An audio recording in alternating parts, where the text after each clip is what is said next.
होने वाली। हमारे साथ मेहमान जुड़ रहे हैं नेवी कमोडोर डीएस सोडी, रिटायर्ड डिफेंस एक्सपर्ट हमारे साथ जुड़ रहे हैं। सोडी जी, बहुत स्वागत है आपका इंडिया न्यूज पर। साथ ही श्रुति दास गुप्ता, विदेश मामलों की जानकार हैं, वो भी हमारे साथ जुड़ गई हैं। श्रुति जी, आपका भी बहुत बहुत स्वागत है इंडिया न्यूज पर। तो सबसे पहले डीएस सोडी जी, मैं आपके पास आऊंगी। दोनों का रुख, यानी कि राष्ट्रपति ट्रंप का और यूएस आर्मी का अलग अलग नजर आ रहा है। और जहां तक एनालिसिस यहाँ पर आम जनता करेगी, या फिर मैं आपसे भी जानना चाहूंगी कि क्या आपका एनालिसिस है, क्या सही स्टैंड यहाँ पर यूएस आर्मी लेती हुई नजर आ रही है? जहाँ तक इस युद्ध की बात हम कर रहे हैं, तो अमेरिका जो है उन्होंने जो अटैक्स किए हैं ईरान के ऊपर, इन अटैक्स में अमेरिका को भी काफ़ी चोट पहुंची है, क्योंकि ईरान ने रिटेलिएटरी जो एक्शंस ली थी अमेरिकन बेसिस के ऊपर, मिडिल ईस्ट के ऊपर, उसमें अमेरिका का भी बहुत बड़ा नुकसान हुआ है। जहाँ तक अमेरिका का सवाल है, वो इसको एक विक्ट्री कह रहे हैं कि जो कन्फ्लिक्ट हुआ है ईरान के साथ और जो एक्शंस अमेरिका ने लिए हैं, वो कह रहे हैं कि हमारी विक्ट्री हुई है। लेकिन देखिए, आपने ये भी देखा है कि अमेरिका में कई ऐसे आर्मी के जो जनरल्स थे जिन्होंने इस्तीफा दे दिया है, जिन्हें रिटायर होने को कहा गया है।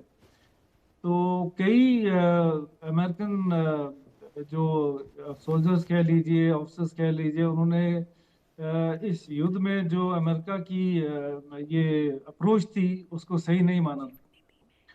अमेरिका का विक्ट्री क्लेम करना जो है वो भी क्वेश्चनेबल है, क्योंकि आप देखिए अमेरिका के जो लॉसेस हैं, अगर आप उनको इसमें इकोनॉमिक तराजू में तोलते हैं तो वो काफ़ी ज़्यादा हुए हैं।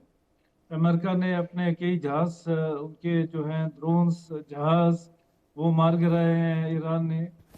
और जहाँ तक ईरान का सवाल है, तो ईरान की जो अप्रोच रही थी, उन्होंने अपने मिसाइल्स और ड्रोन्स को यूज़ करके मिडल ईस्ट में काफ़ी तबाही की है अमेरिकन बेसिस के ऊपर।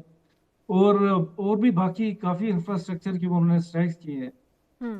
तो जहाँ तक आप ये कह रहे हैं कि अमेरिका में जो मिलिट्री माइट है वो कुछ और कह रही है, और अमेरिका की जो पॉलिटिकल लीडरशिप है वो कुछ और कह रही है।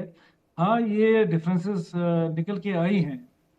अभी मैंने एक रिपोर्ट देखी है जहाँ पे एक अमेरिका के सीआईए के लैरी जॉनसन जो एनालिस्ट थे, उन्होंने भी जो अपनी एनालिसिस की है, उन्होंने ये बताया है कि अमेरिका का जो रुख रहा है, अमेरिका को काफ़ी लॉसेस हुए हैं हम्म। इस कन्फ्लिक्ट के अंदर।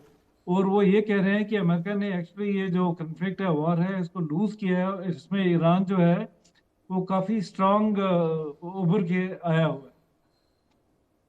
हम्म। ठीक है।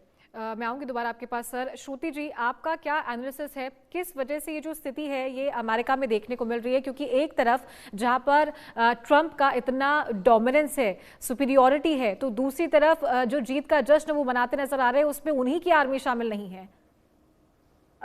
देखिए, अगर मैं अमेरिका का ट्रम्प 2.0 का अगर रिकॉर्ड देखूं चारू जी, तो मुझे ये समझ में आता है कि आप अप्रोक्सीमेटली हर 30 दिन में किसी एक जनरल को अपनी नौकरी से बर्खास्त कर दिया हम्म। गया है। तो इसका मतलब है कि जो टॉप एडमिनिस्ट्रेशन थी वो शायद ट्रम्प रजीम के अंदर जो ये पीट हेगसेथ है और मार्को रूबियो है और डोनाल्ड ट्रम्प खुद, इन सब की जो नीतियां हैं इसके साथ पूरी तरह से संतुष्ट नहीं थे। ट्रम्प जो है वो हाइपर रियलिज्म में जीते हैं, वो हर चीज को बहुत बड़ा चढ़ा के करने के चाहते हैं, अनअपोलोजेटिकली करना चाहते हैं। और यूएस आर्मी जो है वो शायद इसके साथ इतनी इन सिंक नहीं है। अगर मैं वेनेजुएला के एग्जाम्पल में, हम थोड़ा पीछे जा रहे हैं टाइम में, लेकिन अगर हम्म। मैं वेनेजुएला के टाइम का एग्जाम्पल लूँ, तो जब उन्होंने वो ऑपरेशन करने की इच्छा करी तो उससे जस्ट पहले एक जनरल को भी फायर किया था, बिकॉज उस जनरल को नहीं पसंद था कि आप इस तरह से किसी दूसरी कंट्री की सॉवरेनिटी को आप वो करें, उल्लंघन करें। हम्म। उसके बाद अगर आप देखेंगे, उससे पहले जब वो शिप्स पे अटैक कर रहे थे, तभी उन्होंने एक सेपरेट एक आर्म फोर्स बनाई, जो जो पीठ से कई किसी जान पहचान के लोग थे उनके साथ काम करने वाले थे। तो उनके अंडर उस सेपरेट नेवल फोर्स को दिया गया, जो वो जो सदर्न स्पीयर करके ऑपरेशन है वो रन करेंगे, क्योंकि यूएस नेवी ने उस समय इनकार कर दिया, क्योंकि जो रूल है और जो इंटरनेशनल लॉ है उसको हमेशा वो नेगेट करके ही अपना काम कर रहे हैं। ये तो हमें पता ही है कि जो ट्रम्प हम्म। 2.0 जो यूएस का दबदबा बनाने की कोशिश कर रहे हैं, वो इंटरनेशनल लॉ को तोड़ तोड़ कर रहे हैं, हर हर जगह तोड़ रहे हैं। ओनली प्रॉब्लम है कि उनकी इकोनॉमी इतनी बड़ी है, उनकी पॉलिटिकल माइट इतनी है और उनका डॉलर डोमिनेंस अभी भी गया नहीं है। 60% ऑफ द वर्ल्ड का ट्रेड जो होता है वो अभी भी डॉलर रिजर्व करेंसी के बेसिस पे होता है। तो उनके ऊपर उनका जो ये इकोनॉमिक स्ट्रॉन्ग होल्ड है, इसके चलते कोई कुछ ज्यादा कर नहीं पा रहा है उनका।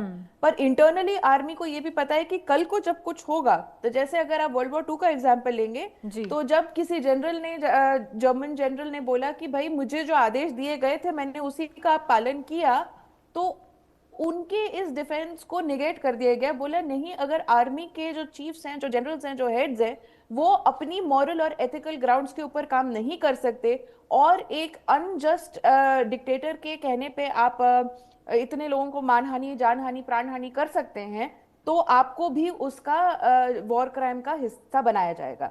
यही बात अगर इस आज के जमाने में ली जाए तो उन जनरल्स को अच्छे से पता है कि उनके जो पॉलिटिकल लीडर्स हैं उनके ऊपर जो हो ना हो वो अलग बात है, पर इनको अपनी मॉरल और एथिकल ग्राउंड के ऊपर स्टैंड करना पड़ेगा।